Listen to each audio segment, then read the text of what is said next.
Yes mukasi akantu olekedde kyatweseewo olwaleero tugenda kwolekera pulogulaamu eŋŋanzi weewunyisa omwagalwawo oba surprise your loved one ng'ekutuusibwako n'abakyala b'omukwano opushifa nakawombe njagala wekanye.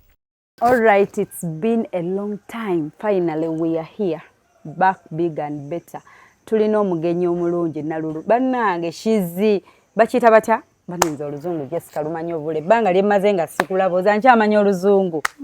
She's so oba shimalingi bakyogera batya, she's so giving, she's bane Jessica olabika bulungi bannange kasikini wenna ho kyebayita okubeera so nkozi Millicent akiyita demioni akiyita demi bannange omuyigiriza takwata n'abantu banaakusobera ab'eddundu buli budde omuyigiriza ekigambo takiyiga ate ng'ekigambo kiri what bannange you're looking so demure ani akuwa akazigo. Thank you for appreciating. Yes, kani akola kasikini ko kuba ku luno leero keeyongedde. Wallahi. Okusinza wekali. Keeyongedde bweyongezi. Banoonyeeko mbaye products zenkozesa. Wallahi bakunoonye. Maama wenna. Kasikini konna kafaanagana. Nashaba stakings. Bannange ate kati munnyongedde ekigambo ekizibu. Naye nga weeyagala. Sina tabu. Bannange nzijukira nali Bulaayi eyo ne nkulengera ng'oli ku KFC ne nkusuubizaayo bucket. Ate era njagala ng'oddayo ogende nayo ogirye ne mami. Amina. Nakusuubiza nkozi ya bifi bimeka? 26 pieces. Jessica alimba. Wallahi teri ya 26 Now mu comment section.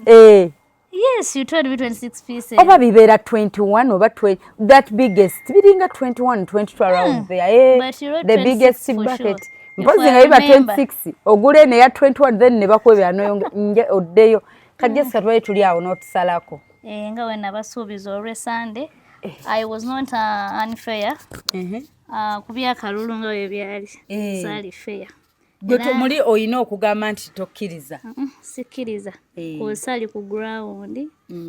Samanya ngeki gye byagenda mukati nya netuukire. Naye bana akankuba nzikirize nga woli otunula. Yeah. Jessica togamba nti no twakuyisa ate ne tukulumya omutima gwasazeewo. Njakukiza kyonna ekinakivudde mu kalulu. Kati bali aba social media bo balonda byabwe tubaleke kati tukube kana ak'oku ground. Yeah. Akeddundu. Ate ncha sanda toza luli wala. Anchova natuuse bukyali. Hey! Ne Jessica. Mbale njaleero tunyumyemu tuzanye kapuulu ne oddemu otufumbireko kamere. Bane watufumbira ekikoko luli. Wandizeemu n'otufumbirako leero kamere nga batunyumyamu nga batulinda olw'essande. Naye ate luli nafumba n'omwami mwami tubbi. Yinza okukola era mwami tubbi kati tekiba tekikola it is unfair fumba nga taliiko. Kati nyina okuyita Faluku. Olina okuyita Faluku ne tufumba fembi. So that we shine. Jessica, so that you negwe Jessica nteeka mu bivumo ansola mu bucket z'ebivumo.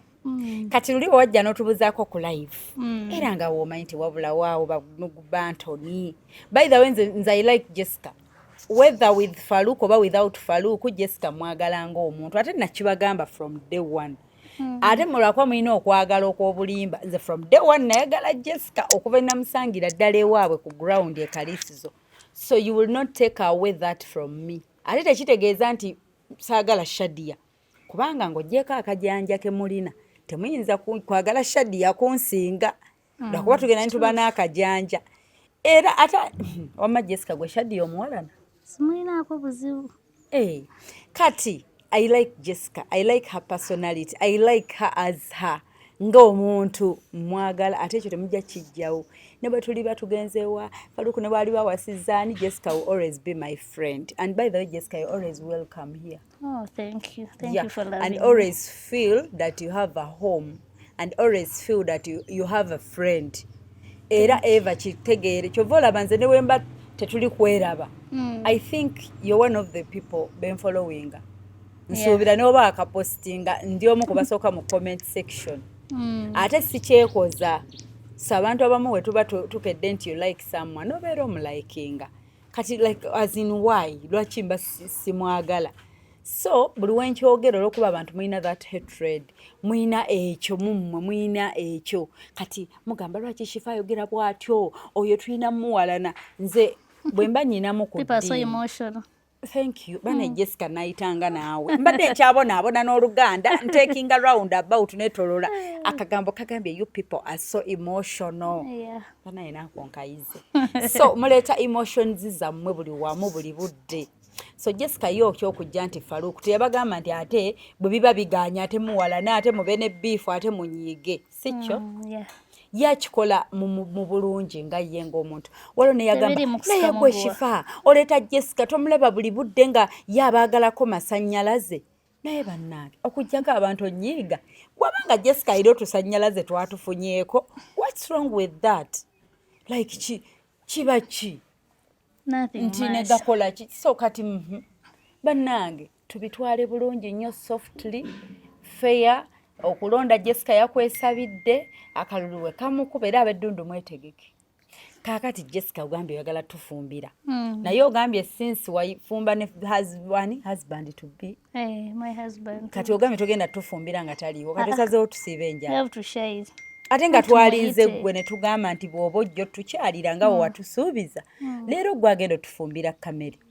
But it is still early to sort of Oba meet. gwe aba amukubira essimu. It is okay. Omukubire okuko oba mukubire kuno mukuwe. Oba mukubire. Omukubire ku yo. Hey! Jessica kubira Faruku.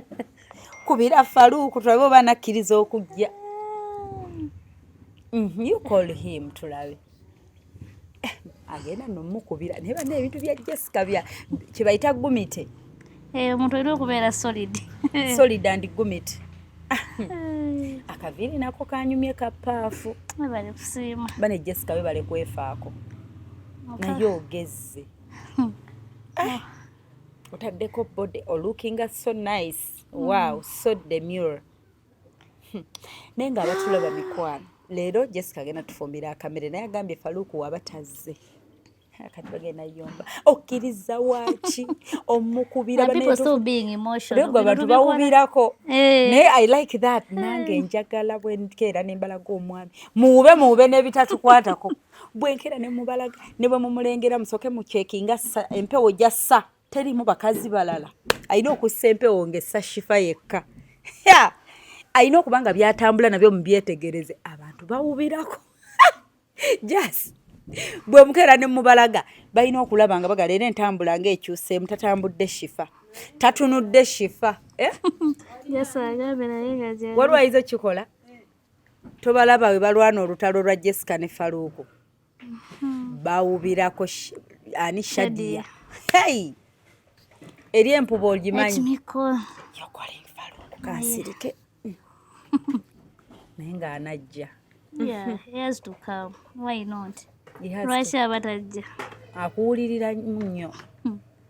Naye Faruku ono naye eddundu enkya naye alina ossalawo ku magulu gaaga enkya mu miitingi. Kyova bane miitingi y'enkya. Erimu anniversary ya Garden Millicent, erimu final kulonda, tugenda sala keke ya anniversary. Hello. Wange.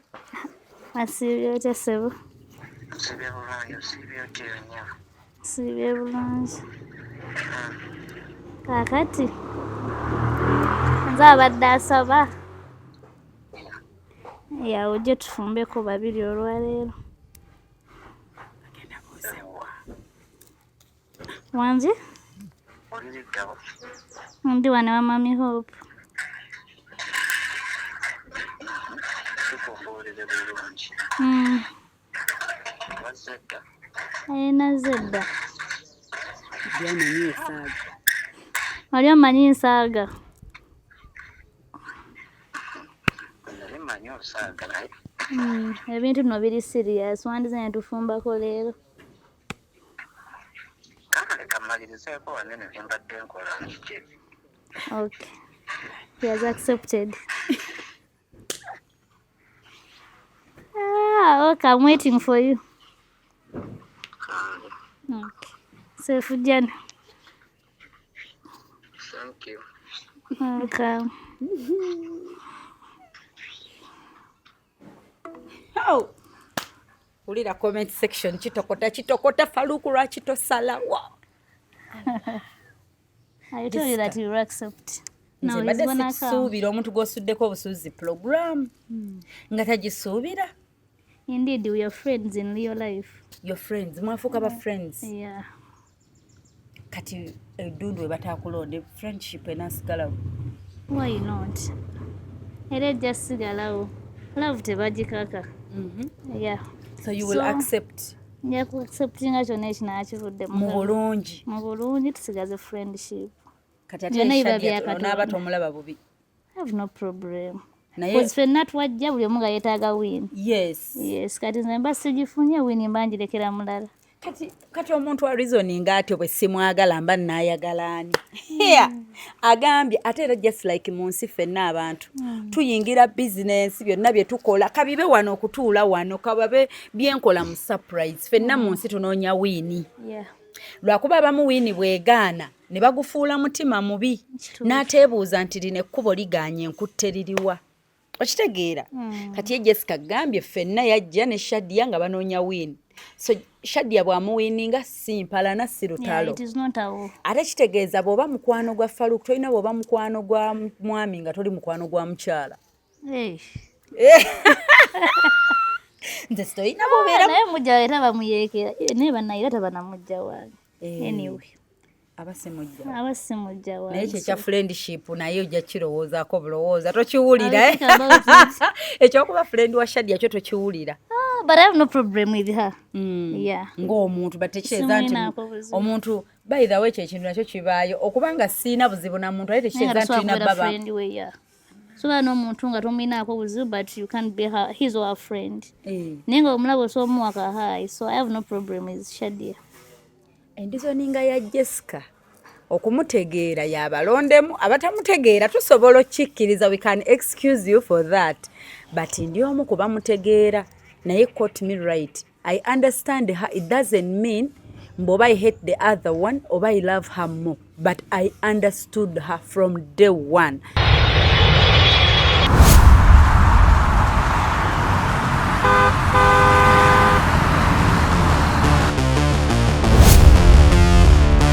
Some places are simply where you stay, but some places are where you truly arrive.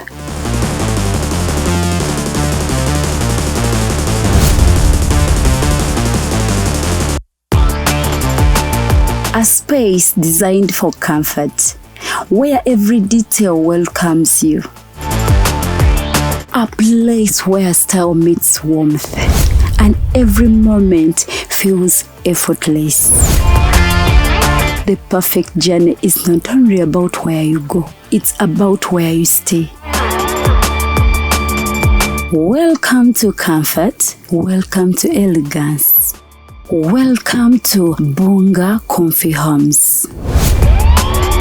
Now proudly listed on Airbnb, ready to welcome guests from around the world.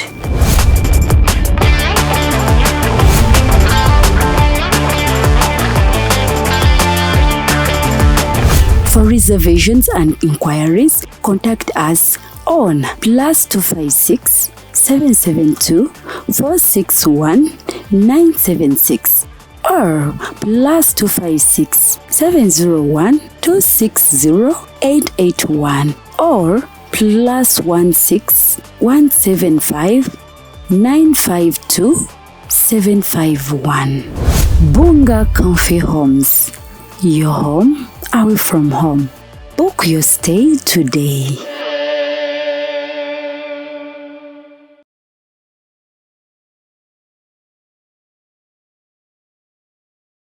Mpulira boda eri ku gate oza si Faruku. Just checking ako ku gate olaba Faruku atuuse. Kubene enjala egendo Jessica gyatulumya mbu Faruku amala tuuka afumbe. Bane Faruku muwulize tayangu wanko bwatyo nga tumulinze. Jessica ina amaanyi. Just chiba nkwatagana. Nanzikirizigana njoba n'omuntu. Enkwatagana. Kasitoba ngokwatagana n'omuntu buli kimu kisoboka. Enkwatagana. Mukulu wuli azerengera. Olengere. Ali komite. Ali solid. ekikigwe mu bwangu nno aleka alinye boda ku baddundu. That is what they call friendship. Kumainde mukwano. Musoba muliba. Manje siko lumu friendship eyinza n'okusinga. Nze waliwo n'omusajja ajja oba nakwana omutima n'ogane omusajja ono yandibadde kyali wange lwaki abitaddemu ebyalaavu ng'olaba like you'd be more as friends than bannange kano koze ow'omukwano kano kaze your friend is here. Yomusoka. Bintu ngozi banate davu ya luzongo. Saisokula. Abali kutukira mbudi. Yasileta akatereko. Gwe tosoboka kulabika abantu goyagalawo bwe bakubiridde essimu wojjira waliwo mukayimba kashibako nze nkuba ntolingo jan tintonzalawa nkugambako nze njagala bya shuwa nkuba ntolingo ja kapaati ako kanyuma kati naye nkubidde ntoli ngojja kano kwekali kaakano leero kamuwe kano nze nsigaze kano akapya akavudde e Bulaaya bakateekako batya bannange. So Faruku banange welcome. Banange tuli wano enjala etuluma naye omukulu yagambye agenda tufumbira naye Jessica ayinza oba ekiyisiza Faruku tayagala kuwaata ayinza okuba nga yensonga ayi twamugee twagala lya ttooke Jessica ayinza oba tayagala kuwaata oba kyekyo. Yeah. I told you at first I don't feel so. You don't feel? Just ulira. Omuntu avudde ddundu kabaka. My husband today no kunyamba. Era nga bakikola mu ntandikwa. Jessica neyanziza okumpita. Naye bale kugira. Ambo mufumbe. Nga bwe twafumbako luli. Okay.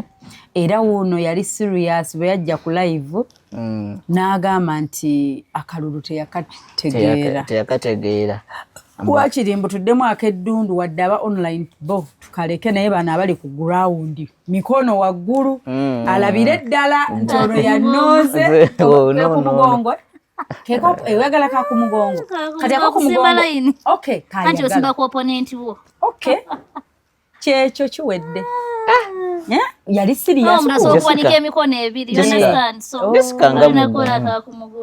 kakumugongo omuntu ayinza agambye ebyemikono omuntu ayinza owanika wano n'alwali nawanika n'omulala have two hands tasobola kulaizinga two hands naye akumugongo osimbo ne tumulabira ddala nti gundi Jessica ali solid and gumite bwangambye ne gumite akisusa ali bumite naye nga oluzungu lwakuyigiriza okyalujjukira oluzungu manyimu okomyewo nyongeremu. So kati kyekyo ekiriwo okyogerako ki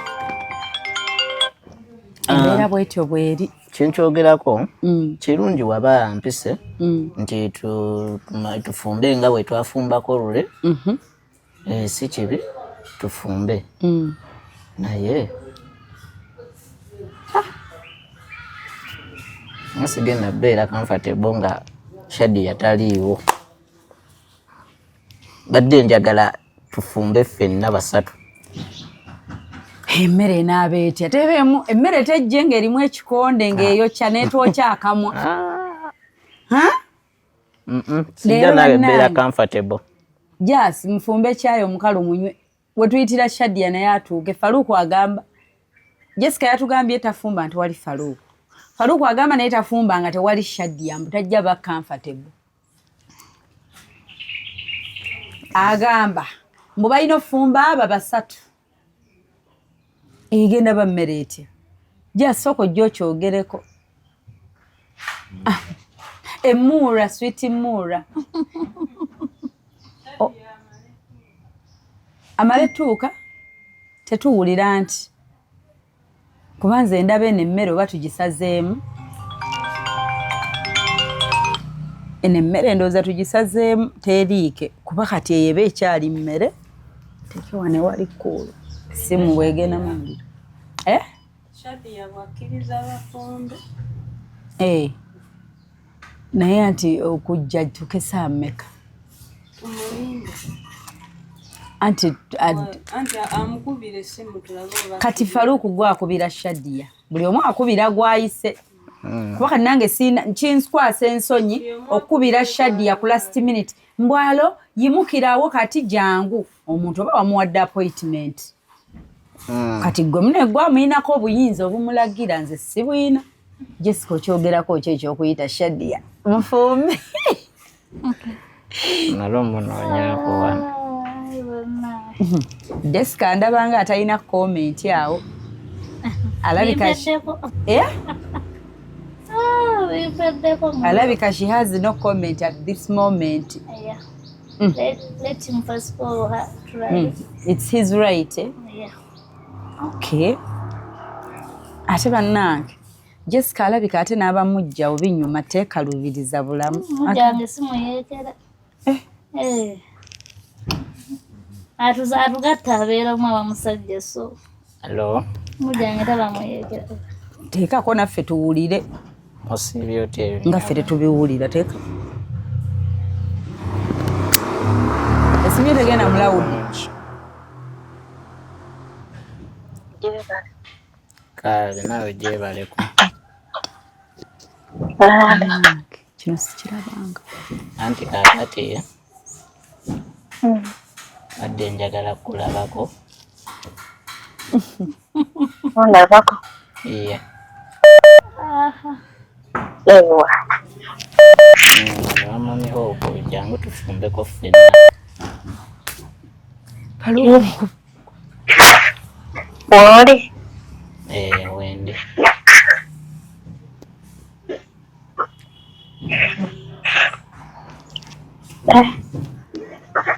Kale kanzije. Nakuba okinsuddeko naye kanzije. Kamaliye kaboda kasobola okwanguwa. Kimbadde nsaba linnya bulinnya boda esobola okwanguya. Kale kanzije. Kale nsanyuka okulaba. Sobola kuyiwa. Ayanziza neyanzeeke. Kale. Nakikoleko mu bwangu kale nfaano nkulinze. Kale kanzije.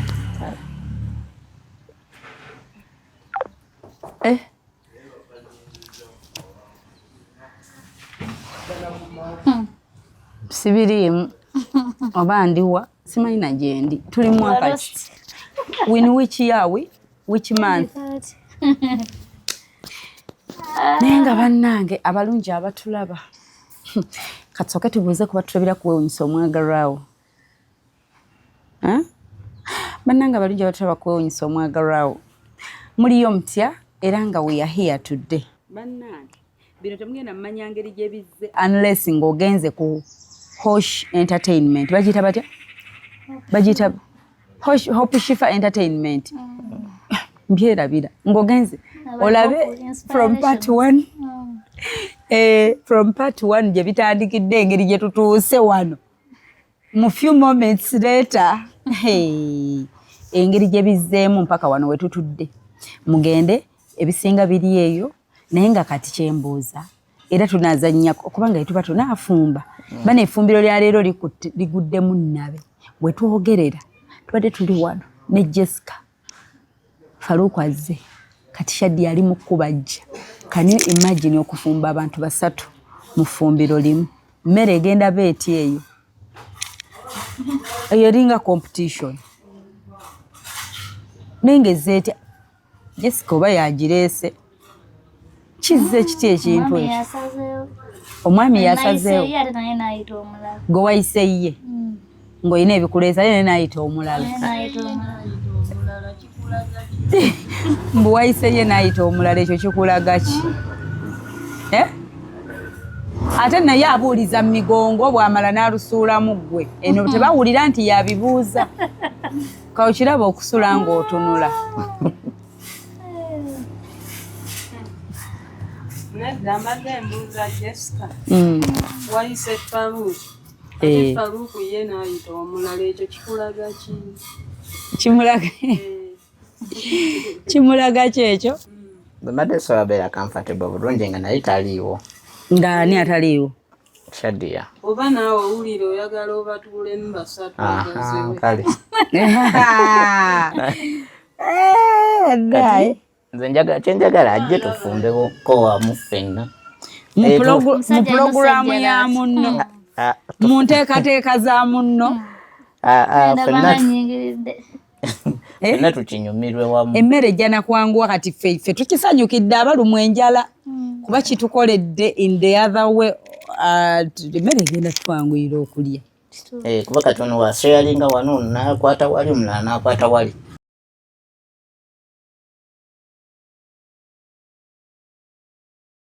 Nze ngamba she might end up being part of that beautiful family.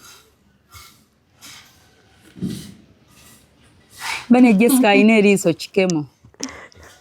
Amukuba eriiso ati ne ligenda eri simanyi na bwe mbigezaamu kuba nze siina maaso. Shadia tuwambuulidde nti naagenda sangawo Jessica. Wamugambye ajje mufumbemu. Basosola jasi. Haga zino basosola. Nango basanga. Jessica, how are you? Ngoli ojja okutuula ewala. Oluzungu balulondamu abamu n'abamu kati fe abonodda kufa abooluganda. Abooluganda nammwe bababuuza engeri yammwe. Ninze yange. Zemezaako wano gyendi. Walaikum salaam wa rahmatullah. Bulungi. How are you, Shadia? Fine. Bannange. Kino kika ekikutinanina obayimbawo kayimba ki bannaye jasi ntaasa. Jasi awo nyi. Jasi. Negwe bannange. Tuko negwe. Jessica. Twafukamidde.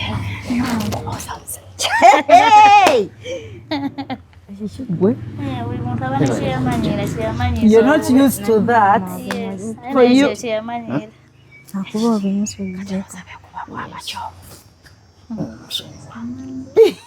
Negwe totidde oligomita. Fukamidde. Tetukabazaako tetwakabaza.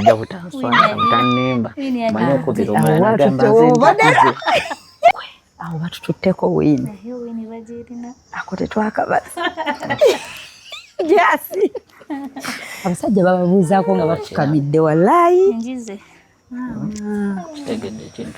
Nange nina okwetereeza. Oba bantutte ku ddina ng'abantu bonna bali abanyina okutaka. Bwe kirina engeri gye kitandika ne mumboozi batuggyemu ate tebamufukaamiridde. Tebadde tasobola kunkuba kigo. Shadia, bana, I like your hair.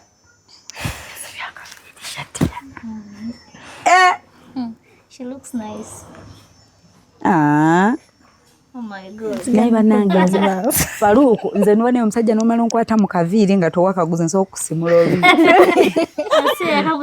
Naye kayeye. Faruku yeggwe. Gwe weebuuza lwaki teyakutte mukako. Akako nako yakakuttemu. Lwaki akutte mukali? Kali keyataddemu ssente munnaye. Ate nga sikekabula soke. Owekikye kiba wakikye. Kati akaviiri kako. Akaviiri kako. Ngamba owekikye kiba wakikye. Ate akaviiri Faruku. Akaviiri. Bw'oba towaweereza ssente za kasiba zireeta wano kati. Nkozi ebyo paati eyo muula Jasi yagimanyi baginzijamu. Era nze Jessica bw'obanga okedde ng'olina boonyiigira nze bitono nnyo kwega Jasi oyo. Ate naawe Shadia oba onoonya goonyiigira Jasi oyo. Jasi oyo nga bayimidde ne Faruku babiri bati Jessiba. Olumala meeting balina we badda mu Busonda mu bitooke ne babinzijamu. Kati Jasi oyo gwe bamuteekako amaaso mwenna bati. Faruku wasirikidde awo. Mulabye bwe njogedde ku Jasi alina engeri gy'agize bw'ati n'agamba bannange oyogera biki komaawo. Kati Jasi oyo ku mwembi. Bane tusanyisa okubalaba. tuli ku Hope Shifa Entertainment. Jessica and Shadia munange engeri gy'otuuse wano, engeri gye twali mu meeting ku Sunday. Jessica najja ku live. N'agamba nti tekisoboka kuba nti kiyalaba obululu kale teyategeera mbala yaabo. Ate yasobola laba video zonna abaalonda ani yalonda ani ataalonda. Kanagamba okubeera ng'ekintu kino tukinnyonnyoka bulungi. Ajja. Mbadde ndi awo nga Jessica atusazeeko. Ku Saturday kunagambye eri wala ayinza otuuka leeti okukeera Sunday. Because ava mu United States of Kalisizo. Kati. UK. Yes. Yeah, from UK. So UK we Kalisizo eyo from up to here ate amaloko ate Cheddundu wala. So she decided to come on Saturday. Kanafe wataza ko Saturday ntumugambo manyi. We make this day special. Tufumbire kamere. Yatufumbirako wana enkoko eyawooma. Faluku omulala bwanyenye omutwe bwa bajja okukuba engolo. Bwogunyenye nnyo bwoti. Ngambye yawooma naye n'akola atyo jagenda oyange engolo ekulidde. Munnange nze enkoko yampoomera ng'omuntu. Era twalya enkoko mu mukene. Oba aliyo biriddeko. Nga bw'olya chips and chicken. So we ate chicken and mukene. Ekyali wano kyali kintabuli. So n'agamba bwe mba n'abafumbira muyite Faluku yamuyitidde sinze. Naga kayite Faluku. Mbu one call awe saagala obirayo mu video nze nkugamba nkuloopera byonna. Mbu ye bw'akwata essimu n'akuya Faluku mbu it's just one call awe. Ejo. Mbu nkuba ntoli ng'ajja. Munnange n'endowooza yeesoma ffenna tusibawo ne tulinda. Omanyi ne tuwanda n'eddusu nti katulawo balikala. Agambye muliwaane bwe linaakalira ng'atuuse tugenza olaba omukulu pa nga yatuuse dda. Agambye bafumba aba. N'omanyi Jessica ono mugezi. Asobola okukwata ejjinja limu akuba ebinyonyi ebyo. Amuyise mbu tafumba yekka olw'okuba luli bafumba aba. Kumbe tayagala waasanja ze z'olaba zino. Mbu Faluku luli yamuwaatira. Ye yali ku nnyoko chips and chicken. Faluku yali mu bintu by'amatooke ate ye naga mba mwagalo ly'ettooke go siwaata. Kati n'amuyita omukulu bw'atuuse wano. Naye bwe bamugambye nti ate tugenda fumba babiri. N'agamba ogambye otya? So abeera comfortable nga tuli wano babiri. Yagala nange mpite Shadia ajje tufumbe. Omanyi bw'oba okola olugambo nga bw'olukolako weebali. Oba oyagala bongerezeeko abantu obutakutenda nnyo lugambo. Kati njagadde ayongereko. Kati munne naye ne tumugamba akwekubirire. Ate naye n'atusuubiza nti nze ne Shadia one call awe pa nga zze. Era naye n'atumatiza nti mumuteekeewo eddusu mulabe erinaakalira agenda bba atuuse. Tugenza olaba Shadia mu ddakiika ng'ayingiddewo. So here we are. Abalungi abatulaba tugenda mu ffumbiro kufumba. Era nga wenjogerera kati mbadde mbuuza. Bwe tuba tufumba tutandikako ne bugemuzi bwaffe ate mwenna enkola mugimanyi. Ne butuyingiza game. Kati Faluku tulina pool table ezannyibwa abantu aba. Babiri. Kati baani abagenda ozannya pool.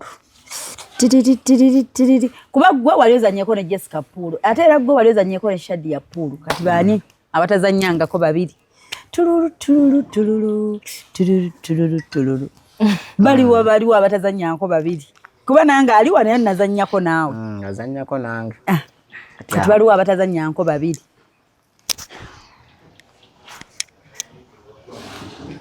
Chibuno tubazannyangako babiri. Tulina mannya. Kalina yebuuno nono. Abaliwa? Shadia and Jessica tebazannyangako babiri. Kiwedde kyekoze kyokka sinze. Bagera gashifa ojubisa opikaki ogusaki naye tugenze ku pool table. Omanyi abantu kye baagala olaba ennyo kye nayiga ku bantu ba social media. However much abatwagala. Ntunulya nnyo mbatwagala. N'abatwagala bakirina. Baagala nnyo kikonde na mpalana. Nze njiwakanye empalana. So tukkiridde. Jessica soko oweeka obugamba abatulaba. Ng'obabuulira ani agenda owangula. Bagambe nze nazze ate bakoowoole mu enkya mu kulonda. Akalulu k'enkya. Mune olabiraawo ng'ebintu bikyuseemu. olunaku luli lumu lwokka naye mu comment section muyomba Shifa totuzzamu ebyo otuzza gye twava lunaku nno lumu obugumiikiriza bwabaddawa twagala Jessica oba awangudde oba wakamu ku byatuuze nniya atuuze obwa gumite obwani soli yes babuuzeeko abawagizi bo naye mbalamusiza mwena bafaani bange mbasaba olw'enkya natuuse dda mu kibuga enkya tugenda kuddamu Kalulu era nga nsaba buwagizi bwammwe naddala abantu b'eddunda bali ku ground mbasaba obuwagizi bwammwe olunaku olw'enkya tugenda kujja tuddemu akalulu olw'enkya ogenda ddundu toyina kutyamu toyina mutima gugamba naye omanyi kambikyuseemu I'm not scared at all. You're not? Yeah. Okay. Faluko naawe abantu bawe obubaka abatulabira ku Weewuunyisa Omwagalwawo ne Hope Shifa Entertainment bagambeyo kyobagamba bannange bonna bafaani baffe ate naawe enkya ogenda kulonda kubanga abantu eva badde baagala ebbanga lyonna show your side tomorrow Faluku temumujjaamu mu balonzi naffe tubikooye atulage side okay nja kulonda Faluku naye nkyagenda londa ekinemesa butalonda okay bannange mwenna abatulaba mbalamusizzaako mujje baliko emirimu takome Faluku mugagga omuto ku kyeddundu nga bulijjo ani mugagga omuto ku kyeddundu nga bulijjo ntudde wano nga njagala bannayo bakuutira nti nkya kulonda kwa gulawundi era ng'abantu b'eddundu mwenna mujje mulonde akalulu kammwe mukateeke we mulaba sigamba nti ate batubye bakoze ekyala beerondera omukyala waabwe kubanga be bagenda oba naye in the village yes kagambye in that village omukyala wakika agambye omukyala wakika kyonna anti agambye bagenda okubeera naye nange nembuuza nti wakika kyonna ate bagenda osinga owanga tomanyi bwe babeera bakuyita mukyala waffe ebyo Jessica ye teyabitegeera aba yafumbirwa omu tebaneeze Jessica namutegeera naye tetukunenya oba tomutegedde omukyala wa kika kyonna yamanyi ab'omu yafumbirwa Faluku tuwulira ssebo bannaye nenyongerero bakoowoola mujja tubeerewo akakalulu kaggwe nammwe aba social media njagala nammwe mubeereko yes nammwe mutwe ku ndowooza yammwe ndajja beerako ku live mu comments awo mukomentinge bulungi ate nekyabajjukiza poloti ebulako $2,200,000 poloti ebulako $2,200,000 n'ekitundu poloti ya Garden Millicent tubulako just 2.5 Garden Millicent beefunira ettaka era bwe muba muzireese leero n'enkya tuba tukibawanga ekirabo kya anniversary gomanyi ku anniversary nga baweza 1 year in marriage illegal Regal. nange nyambaako legal ekibanga tekiri mu mateeka illegal sorry so legal ekibanga kiri mu mateeka legal marriage kyenyina okugamba kale bamaze okunkuba akaama so bawezezza embaga yaliwo 26 April lya last year 26 April that was our wedding band nezikuba biki so olunaku lwankya bane time runs so fast omwaka guweze mugende mukebere muddeyo lwero olunaku 26 of April 2025 era lwali bwebuti nga tetuli mu kuwaata ng'emikolo gituwuuba nangenze kye naliko mama ogenda obbawo omulala wali ogenda tuwuuba omulala ogugwo naani if God wishes obwange no ibale egunji lag nze Jessica yeewagira kyemba mwagala ekisookera ddala oba akalulu alina kake yekka oba asigala standinze bomu by the way nabagamba mumuhetinge nga tumuyigirako Jessica's character esobola n'okuwuliza nti otudde mu ntebe y'obwa president akonjo Jessica character ya Jessica ekuleetera okulowooza nti gwe afuga eggwanga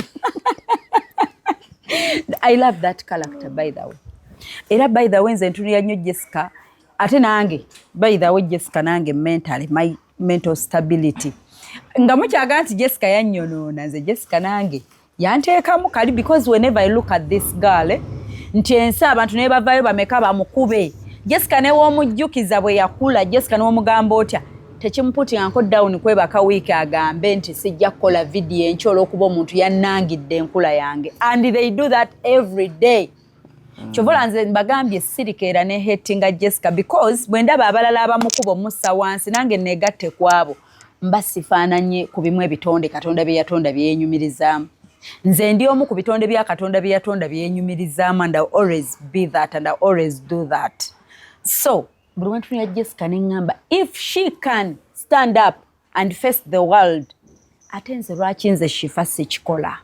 Okitegedde? Tomanyi bivumo bimeka byateekinga everyday bya swallowing. Ffe olumu batulangira ekintu ng'omanyi si kyoli. Tugeze nze basobola okunnangira height yange naye nga nkimanyi njateekako akakondo kannyongereko oba inchi ezinnya. Okitegedde? But Jessica is one person gwe bagenda okuvuma ekintu nga kituufu kimuli ku mubiri tagenda kyejjako. You feel my point? Shadi onfuna. Basobola otufuluma ekintu nti oli mubi. But oyinza okuba ondi mubi ku olwo naye ng'enkya njagenda nteekeko ka powder kange ka lipstick nzire nga nkulungiidde. Onfuna? Leero ojja kuŋŋamba nti bannange banneeshifa bulijjo kampi nnyo bwe katyo. Naye ate nga bonsanga Jessica in person nze omu ku gwe bagamba omumpi.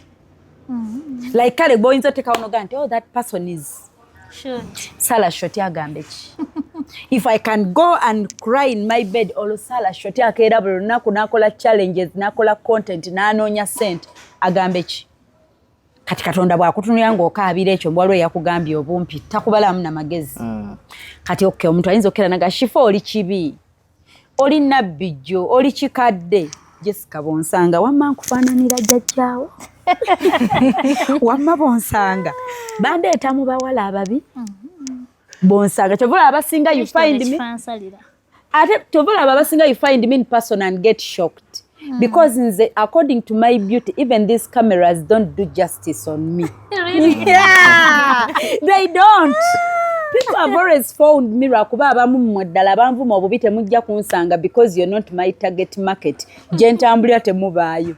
Kuba nze era abansanga twesanga ku airport, twesanga ku zi embassy nga tunonye visa, twesanga mu mabanka, twesanga mu lands ku by'amataka. Kati gwe tojja kunsanga omukisa togenda gufuna era ojja kusigaza ekyo ekikyo. Nange neewagiddeko nga Jessica. Yes. Togenda kunsanga toli mu target market yange. Nandigambye ojja kunsanga ku Hosh Fashions olw'okubanga toweeyagala no man is going to love you akulete mu ngoye z'abagole. Twandyesanze wamma nga azze okunona engoye z'abagole. But since naye kennyini teyeeyagala obwekyayi okukyawo okwo yakwejjako n'akuleeta kufa abantu n'atuhatinga. She doesn't love herself enough. Kati ani agenda omwagala. Kitegeeza ne ku Hosh Fashions tagenda kujja kwambala mu ngoye z'abagole. Ate si serebu nti nga bwe tugenda oleeta Jessica akola endorsements za gawuni na Gomez tumukozesa obulango bw'engoye. Sisitanga ono. Okitegedde kati ojja kusigala eyo ng'otuvumira eyo tetukumanyi tetujja kusanga. You feel my point? Kati yamulumiranga eyo. Kati ebbanga lyonna. Thank you. Nga tebalina na guts zijjira mu akawunti zaabwe. So nkiddamu nga mbagamba I had a lot to learn from Jessica. I had a lot to learn from Sarah Shoti. When I meet these people, sikoma kunyumya nabo nti tubawe videos, but mbayigirako n'omutunulira what. Sometimes nso tunya omuntu wenti nga sina kyenjogera. Nogamba, if she can bambi stand up, kyovola banze bwendaba omuntu ng'abadze ku muntu ngo kwegamba gwalaga, je lwaki gwalaga nti oli perfect watuukirira? Lwaki toweeyagala n'obwa perfect bwo? Lwaki atojja bano bajjukize? Nti tebaatuukirira. So, I'm going to love people anyway. Mu ngeri yaabwe, mu mbeera yaabwe, because nkimanyi nti we are all created in God's image. So, Shadi yayogerako eri abantu. Okay, abalabi baffe. Tebakuwulira. Olaba ne Faruku akulina ne takuwulira. Kyokka bw'atabaawo Shadi yayogera nnyo wano eno nali nnyumizaako naye wano nga toliiwo n'anyumya emboozi tewagiraba. Ng'ayogera nnyo. Kale abatulaba balamusizzaako muli mutya nsubire muli bulungi nange gyendi ndi bulungi. Yeah. We can see that oli bulungi.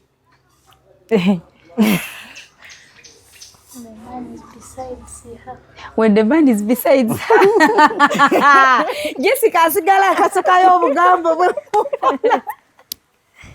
Jessica alabika n'abamujjawo ye muntu ayinza oba nga akuyitako n'akusotta akagera ati n'amala n'asimayiringa bulungi gweno ng'ogamba ayi banninnya naye nga gwe bagamba akulinnya ali bw'ati agamba nze nga namwe musobola omuwakanira.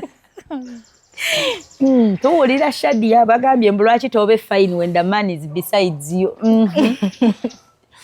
Bannange era nina okubeera fine. Mazima. Bajjukiza ab'Eddundu tunoonyayo $2,000,000 tumaleyo poloti. Okay, kakati mwebale tusupportinga n'okubeera nga mulaba buli kimu kyonna ekigenda mu maaso n'okubeera nga musupportinga project eyagala Jan Millicent. Yes. Era nga nyongera okubeera nga mbakoowoola ku Sunday eno enkya 26 April tubakwasa ettaka. Mwongere okubeera nga musupportingira ddala n'ettaka liggweeyo. N'ekyokulonda bangambye mu comment section mbu nakikase tokyagala naye lwakuba oyagala onsanyuse kuba channel yange kati just nawulidde owuliriza ku ka audio anti nze mbiwuliriza oli abiwuliza era bitanyumira muganzi jjako saagala wulira. Nedda mbu nkwagala nnyo naye nkukyaye. Mu mutima gwo mbu bakulengera abantu bakukubamu n'ebitangaazo mbu bakukutangaza mbu otutya bambi bamanyi nnyo mbu oli ku bunkenke okankana olw'okuba channel mbu olw'okuba bambi channel yammwe. Nedda kale nabo bakole channel yaabwe ojja kugendayo. Naye nga wamma abali ku mulamwa ekituufu abali ku mulamwa abo bakimanyi. Tewali akakibwa nawadde gwe banyigiriza. So kati nyongera obbakoowoola bajje babeereko. Mpozi n'ab'Eddundu mbakoowoola tebeerabirayo obululu bwange. Obululu Shadia okyayagala obululu. Jessica abadde amanyi wabukkuta ate ngambu anti Jessica anti yagyemu gundi social media. Yagyemu social media tuli ku ground. Katuli ku ground. Ne Faluku alonde. Ne Faluku alonde. Waje? aliwero contented. Ne Faluku alonde. Naye alonde. Ne Jasa alonde. Yes. Awo yakalulu ke kali obvious. Kaliwa. Aka Jasa. Kali luddawa. Aka kange tekayinayo muntu mulala. Jasi kunkweze. Atoloza akafaluku kani. Akafaluku. Wama Jessica za akaluka faluku kani.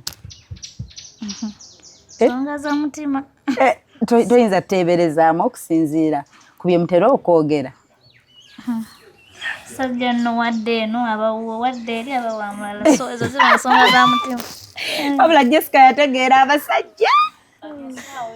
Kati saawa eno waadi Jasi yabuuza ekyo. Kati mwembi we muli. Wafe babiri ye yamanyisa alowooza. Faluku ye kamuleke kubeera tajja tubuulya. Faluku okawaani oba olondere wano. Akalulu kalina kugola wundi. Enkya Sande 26 tulujjukire nti lwe twalina anniversary lwe twakuba akalulu akali final. Singa no ettaka nayo liggwayo nakyo nkisigala mu record. Inshallah lijja kuggwayo. So Shadia okyogerako ki ekyokubanga mugenda sharing effumbiro ne Jessica? Nze sikirina mbuzibu. Tukirina mbuzibu. So tulina enva za mirundi 2. Tulina enkoko n'ennyama. Ani afumba ennyama, ani afumba enkoko? Yes. Ani buli omu kye yeewulira nti nze bwe nkwata ku kino. Me as in I don't eat meat, so I can't prepare meat. You as in you don't eat meat. Ate otolya ennyama. Yeah, I don't eat meat. Yes. You ne soup tomulya. Shadi yokyogera kochi. Tata lya nyama yinza olyamu supu. Muyinawo wano sister waage mukulu waage yabaga talya nyama ng'alyamu supu ng'alya ekibumba alya sausage alya buli kimu ekirinaane nga n'ebyenda alyamu supu. Nja kufumba ennyama kuba yeetagirya. Kyembadde mubuuza nkiyise ndowooza nkyerabidde. Ogenda fumba ennyama Yes, Jessica does it. Wama Jessica talya nnyama? Nzabagambye Jessica barobye abamanyi nnyo tebajyagadde bakakasa. Yamanyi ebikwata ku bano bombi buli omu amumanyi nnyo. Ndowooza okirabye nti yamanyi n'ensonga z'ono oba alya ennyama oba tagiira. Ate nawo namubuuza ensonga za Shadia nazo azimanyi nnyo. Kati yoyo Jess. Okay. So kati tugenda kutandika okufumba but katandike ne kagemu kafa ka pool table. I think since obudde buyise katandike ne pool, from pool tufumbe, Ludo will come later. Yeah. So Shadia yoke okuzanya pool ne Jessica. Jessica olyoke okuzanya pool ne Shadia. So kati niyongera bajjukiza mu abandaba. Nze Shifa siri musiru kuleeta abantu nga mwenna mwabalabira kunze ntandiko balwanya ekyo nkirwanise ebbanga lyonna mboli ateeke munne simanya nteekewo enmity berinaane nga babula kwesala kati mwe mulabawo this peaceful moment nga mutandika mutuzanyira ku mutwe kubanga muli byantalo muli bya violence. Nze Shifa ekyo nsobola okirwanako ebbanga lyonna. When I bring someone mu camera mba nyina mu protectinga kati n'ekyo mba nyina kiprotectinga ebbanga lyonna tebajja birwanayo ekyo nakigaana. So peaceful ne bwe kaba akalulu kawedde kalina kuggwa free and fair ng'ate temuliimu ntalo. Ate era bwenkeera n'enfuna ekintu kyonna nga kigatta ku Jessica mukubira essimu bulungi. Hello Jessica, how are you? Ne luno naye simanyi by the way Jessica ntunaddamu okudda ku nsonga zino but onjulira nali sirina mu ggwanga but I communicated when I saw something ne communicate you know what Jessica, when I come back ABCD. So bwe kiba ku Shadia era manyi I communicate like so peaceful. Nze ndi muntu wa mirembe ebbanga lyonna oyo yenze in real life oba ndaba ku camera oba ndaba off camera. That is Hope Shifa. I'm a peaceful person. Ngaba sanyu ngaba hope ngaba suubi mu bantu ngaba mirembe ngattako bantu ntereeza na kukyusa bulamu wonna Katonda w'abansobozesezza. By the way bw'oba nnyonnyola Shifa briefly nga bagambye like nnyonnyola Shifa bye bimu ku characters zange oba onsanze mu kamera oba tonsanze mu kamera unless ng'ondeeseeko obuzibu kati nayiga nange okubeera mu kogumiti. Obadde oli mu kulaba weewunyisa omwagalwawo oba surprise your loved one. Nina abagerekawo omukwano Hope Shifa Nakawombe. Tusisinkane nate.